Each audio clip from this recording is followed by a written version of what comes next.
if you're a super ambitious person with huge goals, you can be that and be your authentic self. Someone who lives a meaningful life, living what matters, rooted in purpose. Those things are not mutually exclusive. You can align your ambition to your authenticity. The problem is our society does not really support us figuring out how to do that. And it really doesn't encourage us to do that either. Because so often definitions of success connected to your ambition have these very kind of tried and true, societally defined definitions. And we either end up adopting them wholesale or kind of taking like part and parcel of some of them and making a Frankenstein version that is kind of ours, but kind of everyone else's. A mix of our families, a mix of our friends, a mix of our teachers or our bosses, a mix of society and media. But the authentic part requires us to make sure that the definition is rooted in us. Because if it isn't, those daunting goals that you have, those grand dreams, those beautiful visions of success in which your ambition is pursuing hard, with lots of hard work and dedicated time.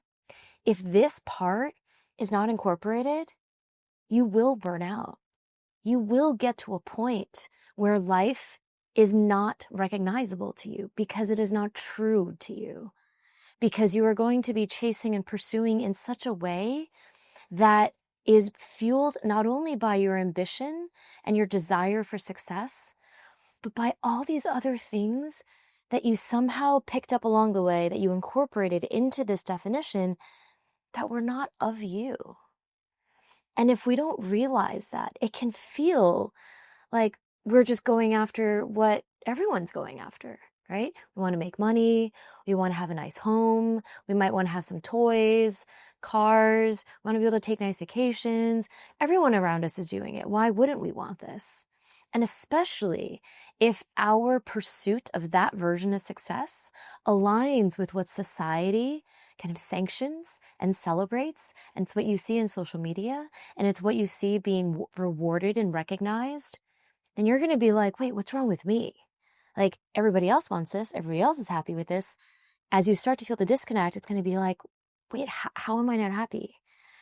And even if you're super successful, and you hear these stories all the time of super successful people being like, I was at the top of my game, but miserable. I had achieved everything everything I wanted, and yet I had no idea who I was. Like, stories of addiction, stories of depression, stories of bankruptcy, because then you kind of blow it all. Because you didn't know, what actually mattered. But we don't have to get to this, breaking point. If we start to consider today what actually matters to us, you can begin to align your life to it right now. And the beautiful thing in doing this work is that you often can see what you want, you already have, often. And I don't mean the outcomes that you're pursuing. If you have some goal that you're in the process of building towards. I mean, if you actually define what matters to you, because for almost all of us, it's our relationships, it's the people that we love, it's the activities we enjoy doing, it's being around people who understand and see us. It's being able to support the people in our lives that we love and care about. It's being able to help other people. Oftentimes, those things are far more attainable in your present life without changing much at all. And the beauty of doing that work early is that not only can you connect your ambition to it, and that those work in hand in an aligned way, such that they're working together and that they fuel each other, but you also are able to recognize where it's already present right now. By bringing awareness to what matters to you, you have the ability to simply recognize it more when it's happening. You don't have to wait till someday. And this is where the societal definition and rewarding of certain models of success and ambition can really fuck us up, is because we think we can't have both. because this meaningful, fulfilling life feels almost like slow and soft. It's like, but I have all this ambition. I have all these goals. I can't have to realize my potential. I can't live this life and not achieve and go for these things. I should do it while I have energy and I'm young. Before I have kids, or before I am, of a certain age, because for whatever reason you've set some target in your head that you have to reach a certain thing by a certain age. And so then you're in this constant pursuit. And this happens a lot with men. I often find that it happens way more with men than women in terms of the narrative. Usually because if you do want kids, you have more time to have kids. And so there's this biology component that's driving you. But so often it becomes this, I can become the provider. I can be the breadwinner. I can be a good partner once these things happen. But what if you die tomorrow? What if something happens to someone you love? What if you don't get to have kids? What if you miss your kids' lives because they're grown and you missed it? What if the person that you want to spend, you think you're going to build a life with when you're ready, is like, fuck it, I'm not waiting. The investment over here in our ambition cannot be single focus. It cannot have tunnel vision around this targeted goal. And it will if this targeted goal doesn't incorporate what is true about what matters to you, what is true about the person that you are. And again, I empathize and have compassion for the fact that our world does not support this. Our world does not encourage us to be our true selves. Our world is constantly pushing us to say, you should be this, you can't do this. And it's unhelpful. It is utterly unhelpful because we're all social creatures and we don't want to constantly feel like we're wrong. But that is what you have to push through. You have to push through all the shit that gets in the way of what actually matters to you. And the only person who can fundamentally know what matters to you and define it is you. You're the only person that has the full knowledge base. And you're the only person that has to live this life. And so, of course, it should not be based on anyone else's definition. Of course, it should not be driven or influenced by anyone else's expectations of you. It has to come from you. And because society doesn't support it, we end up kind of straddling this world where we really want to be ourselves, just be ourselves, where we constantly feel judged. And so then we either hide or mask ourselves and pretend, or we find ways to do it anyway, but we hide it from the people that we think are going to judge us. And sometimes, usually, it's our most loved people, the people we love the most in our lives. And that's unfortunate because then we start to create dual lives, triple lives, masks. And the more you split yourself with these masks or across these worlds, if you're different at work, different with your friends, different with your family, different with your partner, different by yourself, you will start to feel incredibly disconnected because you have disconnected different parts of yourselves in different settings. But this doesn't have to be. You can integrate you into one whole being. The hard part is you have to get over your fear of judgment. And oftentimes, the greatest judger is ourselves. We are the harshest critic of ourselves. Well, you said you're going to be this. I thought you could do this. Why aren't you doing this? You're a failure if you don't do this. But are you? If you've spent your whole life, 20, 30, 40, 50, 70 years, programming your brain to think around success and your ambition and realizing your potential in a specific way, of course it's going to be hard to integrate the true, authentic, honest parts of you. But that's the work. That's the work of you slowly shutting out judgment, shutting out everyone else's definition of success, and replacing it with your own. And it doesn't matter how many critics there are, how many naysayers there are, how many people who are like, what the fuck is wrong with you? Whether it is your father, your spouse, your friends, you have to know what is true. You have to be able to unequivocally, with complete conviction, state, this is what matters to me, and that is what I'm going to focus on. I live this way now, not because I'm special, but because I went through the fucking grime of having friends, family, partners constantly questioning what I was doing and why. Why do you choose this? Why can't you do this? Why can't you be like this? Why are you not supporting me in this way? Everyone wants you to be something else because it's easier for them.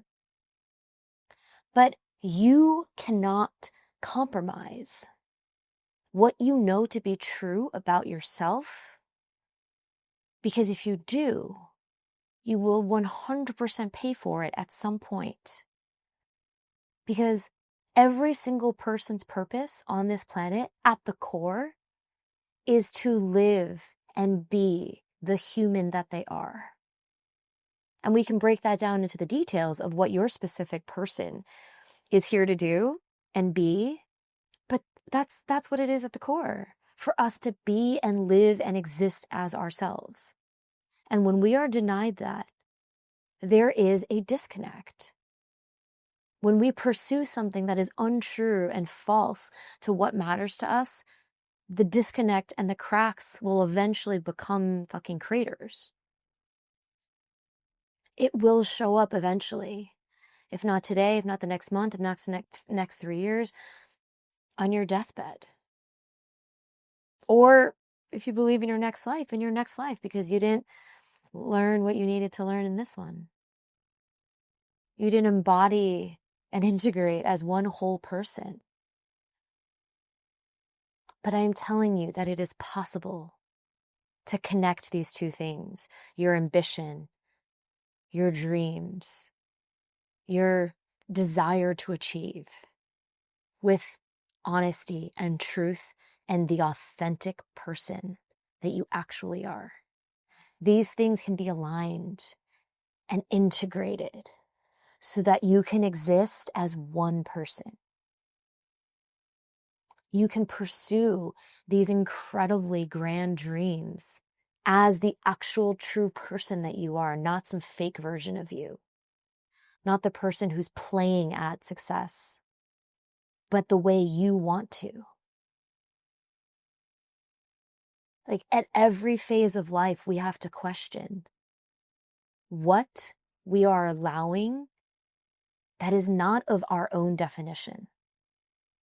Whether that is success, whether that is what being a good friend means, whether that is what being a good parent means, whether that is what being a good partner means, whether that is what being a good human means, what a worthwhile goal is, what matters to you. All of these things have to come from our true definition, because if anyone else pushes it onto us, we will find ways to reject it because we don't believe it, because we can't embody it, because it's not ours. It's someone else's. And so many people think that they have to do one, then they can do the other. If only I make the money, get these goals, build my business, make some massive impact, then I can focus on the daily living, the meaningful living, the fulfilling living. But then you miss out on your life. You miss out on the massive opportunity to do the both of them together. It's entirely possible. And some people who make it to the mountaintop of whatever they were trying to climb, and then they realize they're lost and they don't know who they are, and they've completely kind of lost touch with what they value. Then they focus on the like, okay, let me like focus on me, do the inner work, hard inner work. But I think there's an easier way. I believe there's an easier way. I mean, I've worked with people on an easier way, because the deep, deep, deep inner work is critical, but starting there is really fucking hard, because you're trying to change who you are. You're trying to become a different person. Or rather, the way that I think about it is that you're returning back to who you truly are. However, you do have to become a different person than who you are today. And that is changing beliefs, habits, behaviors, which is hard. But if you do that work in parallel with figuring out what matters to you, redefining what success means to you, reconsidering what your purpose and your mission is, and aligning that to your ambition, setting your goals around that, that gives you a roadmap for action. And as you start to act, it gives you strategies of how to move forward in your life. And as you start to act, you can start to do the inner work part. You can incorporate that, because each action that you take will involve your beliefs, will involve your behaviors and your habits, because you are the person needing to live that out, to execute on those strategies, to run the experiments, to pursue those goals. And if you have a like kind of forum, this space where you're pursuing a much more aligned set of goals that are connected to your sense of purpose and what makes a life meaningful, then you get to use real life examples to iterate on your behaviors and beliefs, to evolve from where you used to be to where you want to go, to come back to yourself. And that is so much easier because it's cognitive work. It's answering questions. It's thinking about what matters to you. It's writing. It's being able to get down on the page all the ingredients that make up a good life, a fulfilling life. And then you can use that vehicle of pursuing these new, more aligned goals to do the inner work. You don't have to go off to a retreat center for like weeks to do the inner work. You can, if you have the money and the time, great. It's a luxury. You don't have to go to like a silent, you don't have to go to a silent meditation for 2 months to like reconnect with yourself, because that often isn't sustainable once you get out, because you're in this incredibly, vacuum sealed environment, this perfectly curated environment. You still have to do the work of embodying and of integrating what you learn and then embodying it in your day-to-day, which is why clarifying what matters to you gives you a vehicle through which you can do this inner work. And that's what I help people do. And it's incredible to see how much clarity comes into one's life once they do the what matters to me work. Because that can happen really quickly. And then from there, add in whatever other things you want to build. But this gives you a path forward, gives you direction on how to take action. And the only way we change our lives is with action. We meet weekly to talk about these kinds of things. And if you want help clarifying what matters to you, join us. We'd love to meet you.